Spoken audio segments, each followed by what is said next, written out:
सभापति महोदय, कभी कभी मन करता है कि भीड़ के जरिए लिंच करके मारे गए पहलू खान की 85 साल की दोनों आंखों की अंधी मां से पूछूं कि देश में आया अमृतकाल तुम्हें दिख रहा है या नहीं दिख रहा है। कभी कभी मन करता है कि ईद के कपड़े खरीद कर लौट रहे 17 साल के हाफिज जुनैद से पूछूं, जिसे बल्लभगढ़ में ट्रेन में लिंच करके मार दिया गया, कि अमृतकाल आया है या नहीं आया है। कभी कभी मन करता है नजीब की मां से पूछूं, कभी कभी मन करता है कि तबरेज अंसारी की विधवा से पूछूं, कभी कभी मन करता है कि सहारनपुर के उन 3 बच्चों से पूछूं जिन्हें छत्तीसगढ़ में लिंच करके मार दिया गया। सभापति महोदय, कभी कभी मन करता है कि मैं गुजरात के चिखोदरा में क्रिकेट मैदान में लिंच करके मार दिए गए सलमान बोहरा के परिवार से पूछूं कि अमृतकाल आया है या नहीं आया है। कभी कभी मन करता है कि मैं अलीगढ़ के औरंगजेब उर्फ फरीद से पूछूं, जिसे लिंच करके मार दिया गया और बाद में उसी मृतक के ऊपर डकैती का मुकदमा कायम किया गया। सभापति महोदय, यह कैसा अमृतकाल है।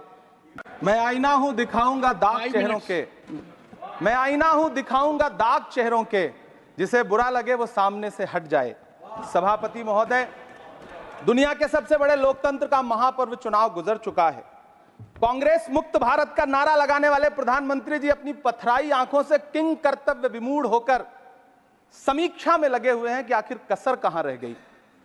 सभापति महोदय, सारे प्रहसन किए गए, भाषाई मर्यादा को तार तार किया गया, एक पूरी कौम को घुसपैठिया पुकारा गया, मछली, मंगल सूत्र, भैंस से होते हुए मुजरा जैसे शब्दों से भाषणों को सजाया गया, चुने हुए मुख्यमंत्रियों को जेल भेजा गया, महाराष्ट्र में राजनीतिक दलों को तोड़ा गया, उनके सिंबल छीने गए, चाहे वो शिवसेना हो चाहे वो एनसीपी हो, विपक्ष के सबसे बड़े दल के बैंक अकाउंट को फ्रीज किया गया।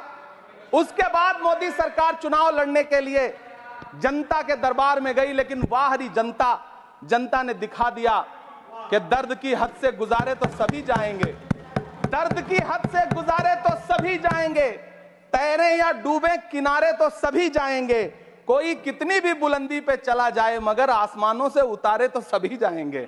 जनता ने दिखा दिया इस देश की। मैं महामहिम राष्ट्रपति महोदया के भाषण पर चर्चा करने के लिए, अभिभाषण पर चर्चा करने के लिए यहां खड़ा हुआ।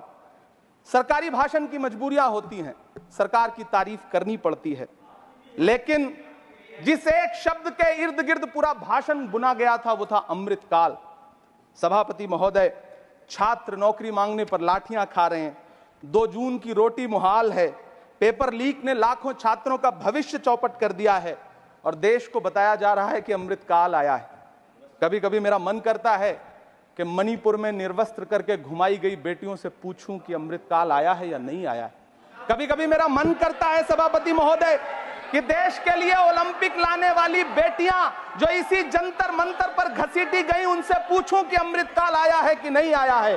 कभी कभी मेरा मन करता है कि रात के 2 बजे बिना परिवार की मर्जी के हाथरस में जलाई गई उस दलित बिटिया जो बलात्कृत थी, उसको स्वर्ग में संदेशा भेजूं और उससे पूछूं कि आया हुआ अमृतकाल तुम्हें दिख रहा है या नहीं दिख रहा है।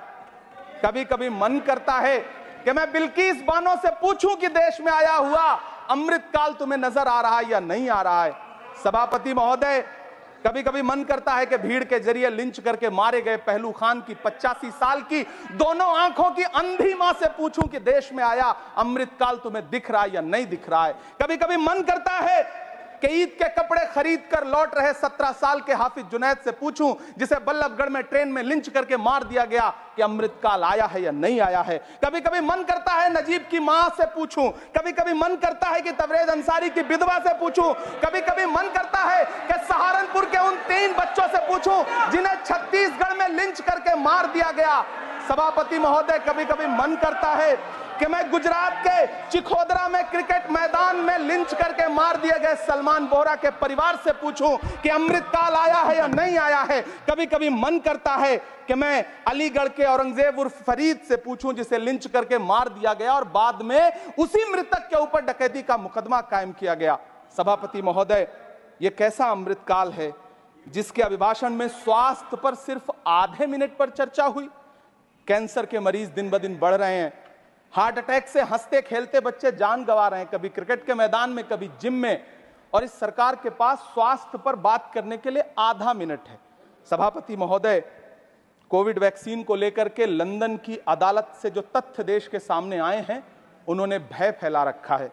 कांग्रेस की सरकारों ने भी चेचक, पोलियो और प्लेग जैसी महामारियों के टीके लगवाए, लेकिन न तो कभी सर्टिफिकेट पर अपना फोटो छपवाया और न कभी उसके नाम पर वोट मांगे। कांग्रेस की सरकारों ने यह किया है, लेकिन इन सरकारों ने क्या किया है, मोदी जी ने क्या किया है कि राजनीतिक दलों को तोड़ा और तोड़ करके चुनाव लड़े, और चुनाव लड़ने के बाद भी आशातीत सफलता प्राप्त नहीं हुई है। सभापति महोदय, अंतिम 1 मिनट आपसे लूंगा। मुझसे बहुत सारे आधा minute please. 1 minute sir. You made a speech, you know what you added. अंत में सभापति महोदय, मैं अंत में यही कहना चाहता हूं कि चुनाव समाप्त हो चुके हैं, सरकार बन चुकी है, लेकिन मुझे इस देश के प्रधानमंत्री जी से यह कहना है कि आप नारे लगाते थे सबका साथ सबका विकास।